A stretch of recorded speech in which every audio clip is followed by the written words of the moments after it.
Alright guys, here's our project today. Apparently 2 of these units aren't cooling. One of these units is completely off. Come over here. RTU 1, 2, 3, and 4. All our breakers are fine. So I believe our issue is going to be up on the roof. So, alright, let's get up on the roof. Now this unit over here, unit number 4, is not communicating.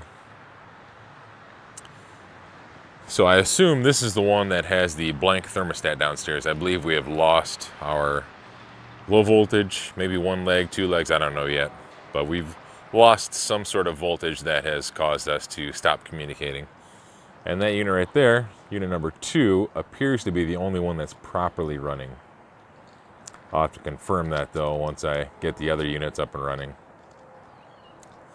So I think I'm going to get started here on unit number 4. Pop some panels open, see where we lost voltage, and try to figure out why we're not communicating properly. If any of you guys out there ever work with a company, an energy management company called Venstar, when I initially started working with them, their address, I guess, dip switches or the location address on the boards were kind of confusing because the dip switches themselves obviously have a number on this side, but you want to go with the numbers on this side. So for example, this dip switch right here, which you'd think is 3, is actually number 4 because this is unit number 4 we're working on. So that's the tech tip of the day. Now, obviously we have no lights on our board. We have no action going on whatsoever. Our popper on our transformer isn't tripped. The little fuse on our board down there doesn't appear to be blown. So first thing I'm going to do is just check our incoming voltage. Let's see what we got here. All right, 214,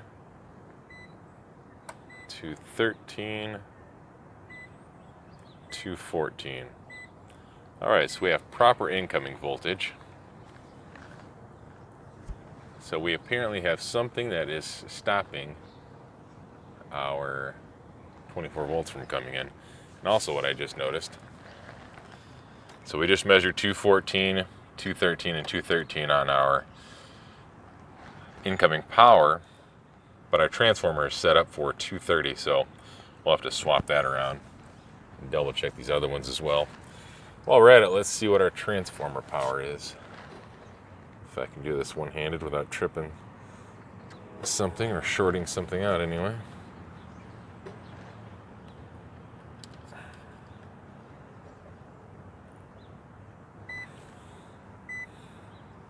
All right, so we have 24 volts coming out of our transformer.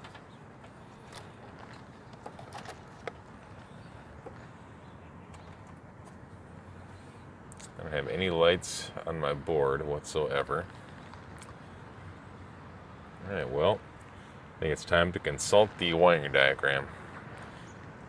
All right, let me check that out, guys, and I will bring you back in just a second. So what we're looking at right here, this is our transformer, obviously, tran.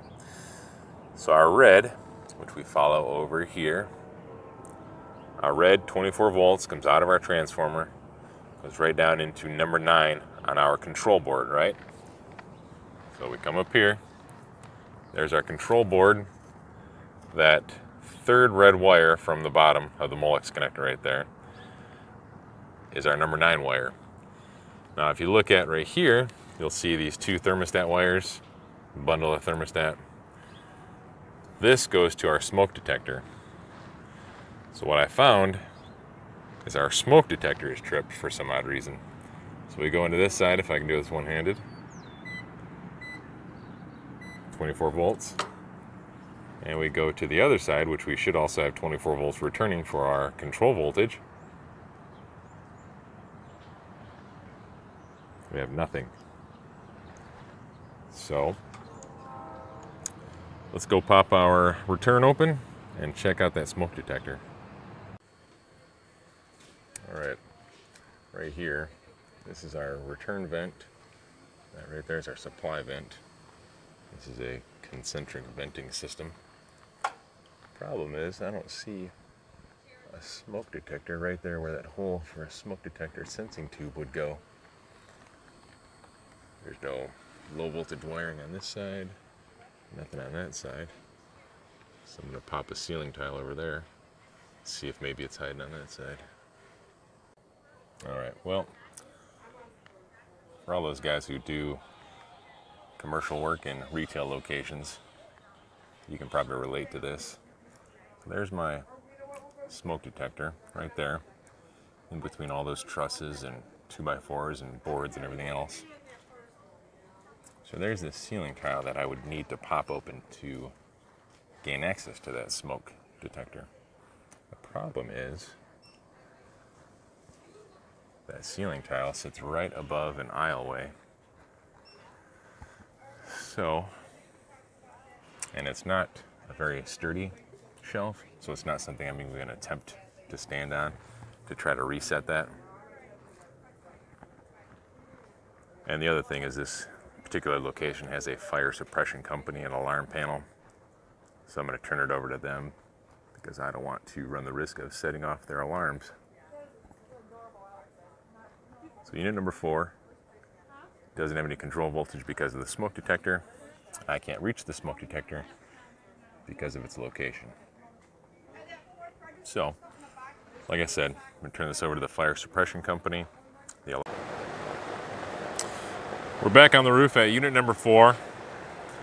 Our ambient temperature is 60 degrees right now. I have my thermostat bypassed, and I went ahead and I just disconnected the smoke detector. Now in this particular setup, the smoke detector, as you probably figured out from the last clip there, the smoke detector just breaks control voltage to our control board. Simple.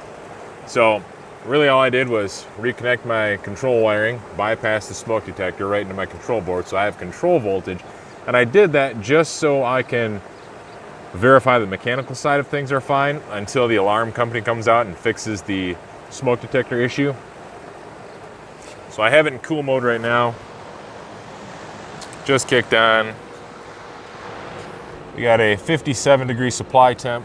So I checked the belt. There's a spare inside. The one that's currently on there looks fine. So I don't see any mechanical issues that I should be worried about. So I'm going to go ahead and reassemble this unit, call it good, power it down, reconnect that smoke detector, and let the manager know they need to have their fire suppression alarm company come out and take care of their side of things. Hey guys, just a recap. So there were 2 other units at that location that I did diagnose, and I did film them. However, when I played the footage back, the audio, for whatever reason, didn't record. So I wasn't able to use any of that footage. However, there was some decent enough footage for R2 number 4, kind of showcasing the smoke detector, the ventilation system, and a little bit of the issues that I run into with some of these retail locations, how they normally have vents sitting right above shelves and whatnot, which I'm sure a lot of you commercial guys can relate to. So I figured there was at least something there that might benefit somebody out there. So that's why I kind of put together what little bits of film that I had that had good audio and made that little quick video for you. All right. So I hope you enjoyed it. Hope you got a little bit out of it anyway. And we'll see you on the next one. All right. Like and subscribe. All right, guys.